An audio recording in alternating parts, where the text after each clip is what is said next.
What a noob. Well, hello there. You're watching JayzTwoCents. Some people call me Jay, and some people well, we won't get into what some people call me, but today we're going to talk about Mantle. That is that new API that everyone's talking about that came out for Battlefield 4 and AMD cards and all that sort of junk. And I went ahead and tested a couple of different cards, and we're going to see if Mantle really lives up to all the hype that everyone keeps talking about.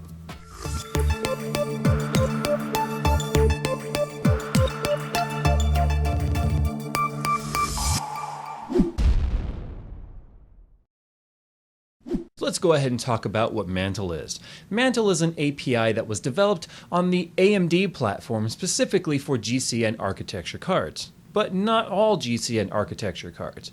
See, it debuted just recently and it's being used on the R9 series on AMD.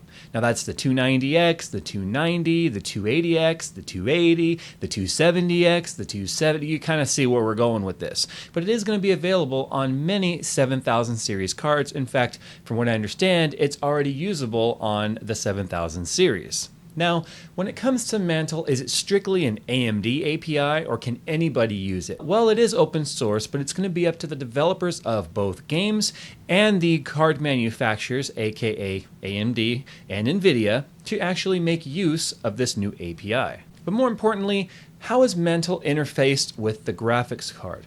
Well, as you guys know, or may not know, when games are developed, they have to use some sort of architecture for the engine on the game to operate. Well, here we are today at 11.2, DirectX 11.2, and we've been using DirectX for many, many years. So a new API was developed, and that is Mantle. But instead of being developed by a third party like it was with Microsoft, it was developed directly by one of the card manufacturers, AMD, or ATI, which is a subsidiary of AMD. AMD bought ATI in their technologies. Now, why should you even care about Mantle? Especially if you have an AMD card today, because as of the time of making this video, Mantle is not available on anything other than GCN architectured AMD cards.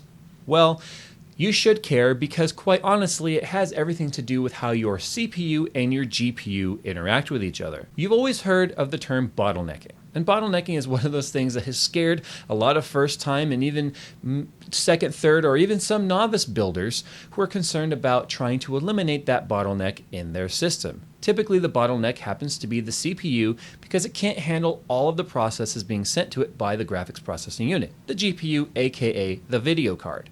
Well, basically, Mantle alleviates a lot of that load, which means lower-end CPU-based gaming rigs saw an immediate boost in performance. Now, the same goes for lower-end graphics cards that may have been paired with a lower-end processor. Now, let's go ahead and talk about the test bench behind me because this is what we used. I'm using an Intel i5 4670K at stock clocks. Now, if we were to overclock the CPU, we kind of alleviate some of that bottleneck, which means that the differences in Mantle would be a lot less apparent. Now, to make sure that we can further create a bottleneck, both of the graphics cards that I tested here were overclocked to their max. So for clarification, stock speed i5 4670K and an overclocked GTX. I thought we were talking about Mantle here, Jay. There's no GTX in Mantle. The R9 270 from MSI and the R9 290, both from MSI. There are the boxes, as you can see.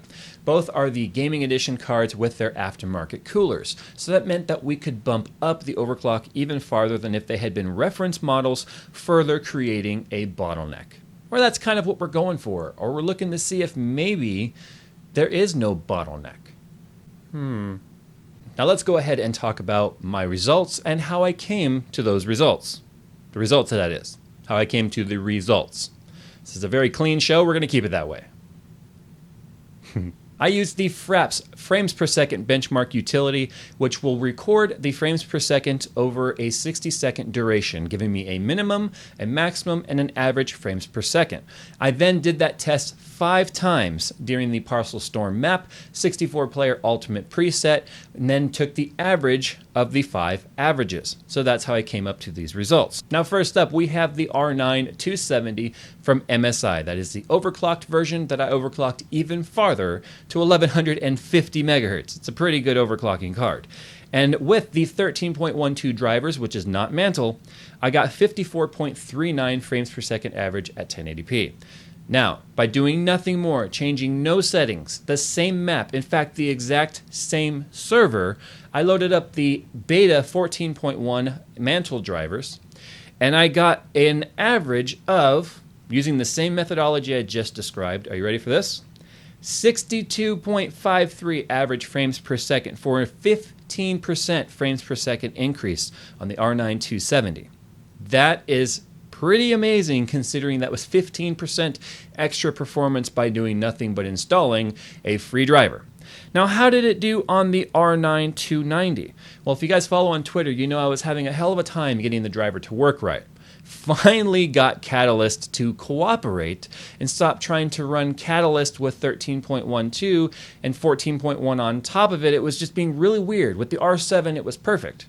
But the R9, it wanted me to completely uninstall Catalyst, completely wipe the driver about 3 times, bring up the basic VGA driver, install the Catalyst 14.14, which then was showing up as 13.12, having me go into the device manager, delete the driver again, reinstall Catalyst 14.1 2 more times, and it finally then showed up as 14.1. I have no idea why the 290 required me to go through all that, but it did. I figured it out, and we were able to get our results. So for the R9 290 Gaming Overclocked Edition, overclocked to 1085 megahertz, we got ourselves a 13.12, which is a Mantle or non-Mantle driver, an average of 94 frames per second, which is great. That is absolutely great. So how did it do with the Mantle drivers? We got 95.5. That is 1.5 frames per second more with Mantle, or a little bit over 1.5%. Well, guys, remember, if you look at Mantle and what it's intended to do, it is intended to remove some of the load off of your CPU, allowing your GPU to perform to its full potential through better efficiency of the API, which is what Mantle is doing. It allows your GPU to do what it's meant to do and allows your CPU to do what it's meant to do. And it further widens basically the virtual bandwidth between the two. And it all has to do with virtual optimization of that API. Now we can hope that maybe we'll see with refined drivers better improvement on the R9 290. Now I know you guys are saying, well, what about the 280? Guys, I don't have a 280 to test, but I can tell you this. If you are looking at buying a high-end R9 graphics card, a 280X, a 290, a 290X, do not expect Mantle to be giving you any sort of an amazing increase. Now, I know there's other benchmarks out there that have shown as high as 10% improvement on the 290. For me, that was absolutely not the case. Now, that might be the case if I ran higher resolution. This actually is a 1200p monitor behind me, but I didn't think that that would be fair to the 270 since the 270 is a 1080p graphics card. So it may be a little bit better for the R9 running Mantle at higher resolutions. Maybe we'll test that in the future. But these are my results, and take this as this is what Jay experienced with Mantle. This is not the one benchmark on the planet telling you all there is to do with Mantle. It just shows you what my experience was with it. Now, if you're on a budget, this means that you can really expect to get better performance out of your graphics cards or your lower-end AMD cards that you may have already purchased without worrying about busting the budget and still getting more performance. To get 15% improvement in FPS by buying new hardware could be a very costly move. However, the new Mantle API allowed that to happen for absolutely no cost whatsoever. So tell me what you guys think. Are you using Mantle? What card are you using with? Sound off down in the comments and let everyone who may be searching for Mantle and Mantle-capable cards and help them decide what they should buy. Let me know about your experiences with Mantle and whether it did or did not increase your performance in Battlefield 4. As always, guys, I appreciate you watching this video. I hope it's opened up your eyes for what Mantle really is and what you can expect from it. And if you want to see more videos like this, head on over to my channel and mash that subscribe button if you're not already a subscriber. And if you are, you're awesome and you know it. I'm going to get on out of here, guys. And as always, I will see you in my next video.